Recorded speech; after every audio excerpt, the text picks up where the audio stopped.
Namanya Muhammad Rafif Arsya Maulidi, siswa SMK di Kudus, Jawa Tengah.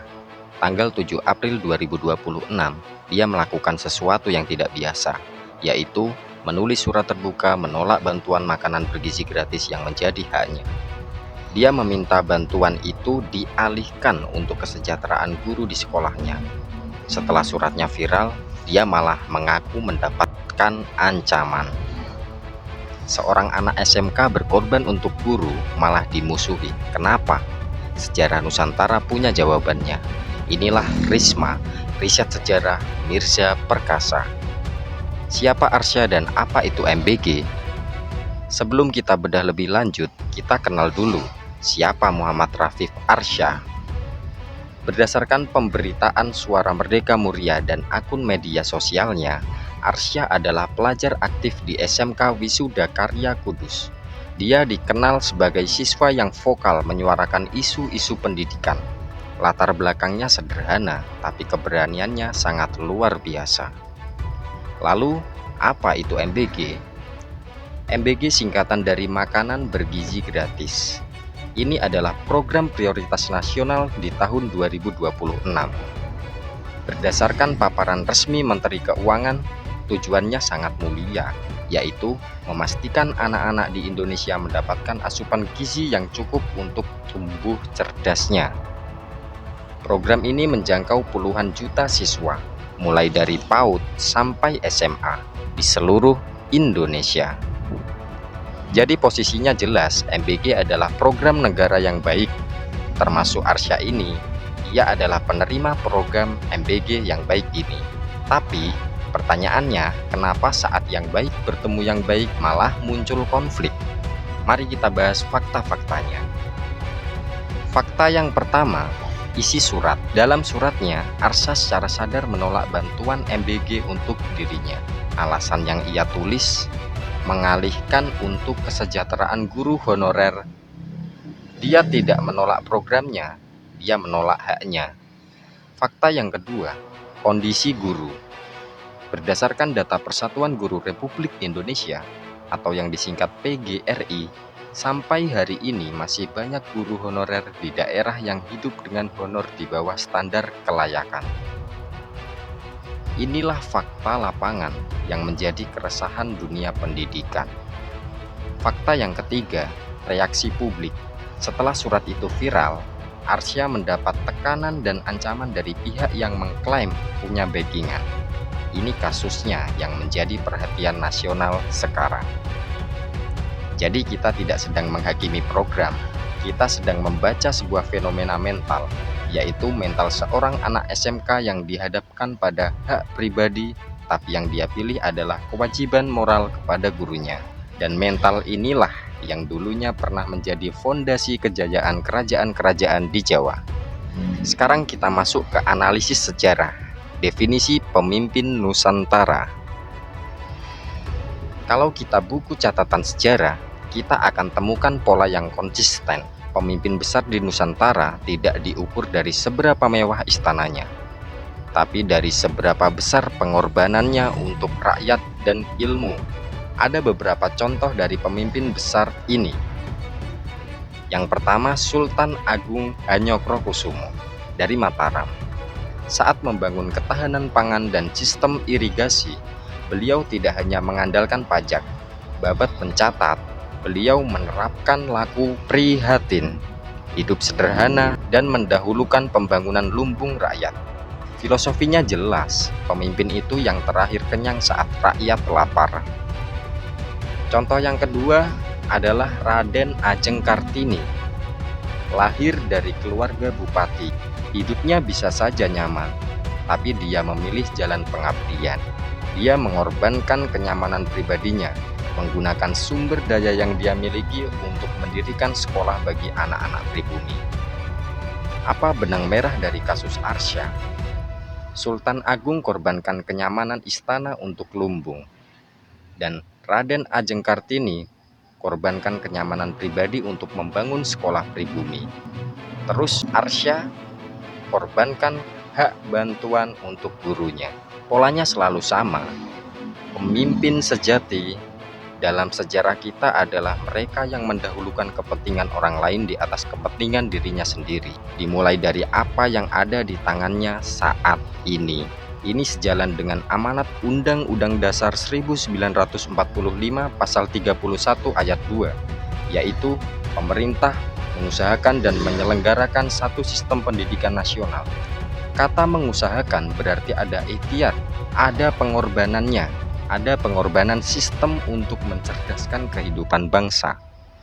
Selanjutnya, mari kita masuk ke analisis kondisi hari ini. Mari kita mikir bareng. Sekarang bersama-sama mari kita bercermin. Di satu sisi, kita punya fenomena Arsya. Seorang siswa dengan kesadaran penuh memilih untuk tidak mengambil haknya demi orang yang dia anggap berjasa. Ia adalah guru. Ini adalah implementasi nilai gotong royong dan adab terhadap pendidikan. Di sisi lain, kita punya realita hari ini, di mana seringkali program bantuan lebih ramai seremonialnya daripada evaluasi substansinya, di mana guru sebagai ujung tombak pendidikan terkadang masih berjuang untuk kesejahteraan dasarnya. Saya ulangi, program MBG ini niatnya mulia. Anak-anak kita wajib gizi baik, tapi Arsya mengingatkan kita pada satu hal fundamental dari sejarah. Rantai pendidikan itu butuh guru yang sejahtera. Kalau gurunya tenang mengajar, muridnya cerdas menyerap ilmu. Kalau muridnya cerdas, maka asupan gizi yang diberikan negara dalam program prioritasnya akan menjadi lebih maksimal manfaatnya. Jadi ini bukan tentang membenturkan program dengan guru. Ini tentang kebijaksanaan holistik, bahwa membangun sumber daya manusia itu harus seimbang, yaitu fisiknya dikuatkan dengan gizi, akalnya dicerdaskan oleh guru yang martabatnya terjaga. Seorang anak SMK mampu melihat mata rantai sederhana ini. Dia paham bahwa berkorban dan peduli itu tidak harus menunggu menjadi seorang pejabat. Sekarang kita masuk ke closing dan pesan sejarahnya. Sejarah Nusantara akan mencatat di tahun 2026 saat negara fokus pada program gizi nasional, ada seorang anak SMK dari Kudus yang berkata, "Dahulukan guru saya." Dia mungkin akan dilupakan, atau mungkin dia akan diingat sampai berabad-abad lagi, sama seperti saat kita mengingat Sultan Agung dan R.A. Kartini hari ini.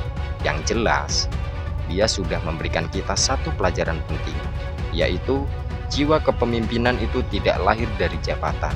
Jiwa kepemimpinan lahir dari keberanian untuk peduli dan mau berkorban.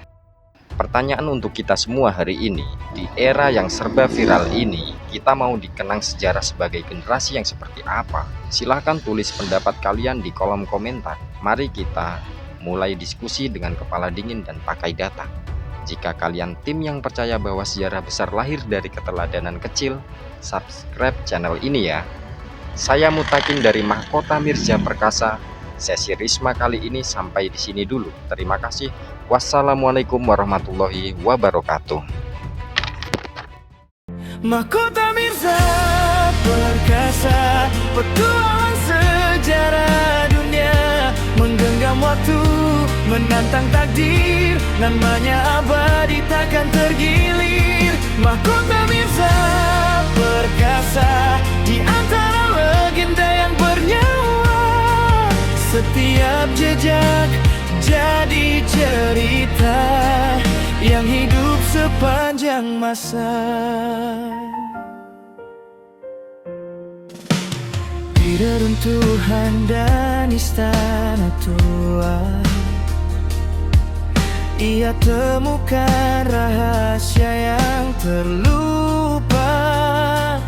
Huruf pudar di dinding terluka, bangkit lagi saat ia baca.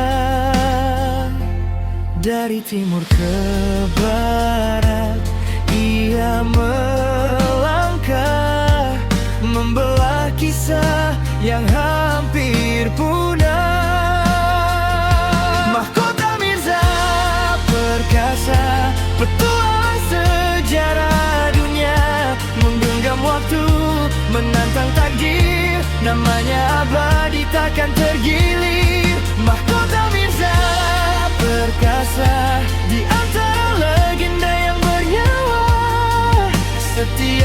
jejak jadi cerita yang hidup sepanjang masa.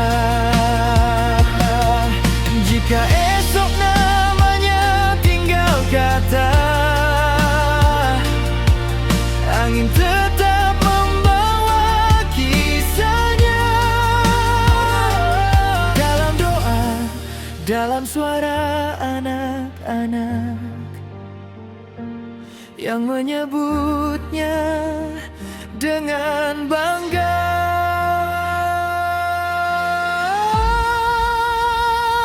Mahkota Mirza perkasa, petualang sejarah dunia, menggenggam waktu, menantang takdir, namanya abadi takkan tergilir. Mahkota Mirza perkasa, dia tak ada.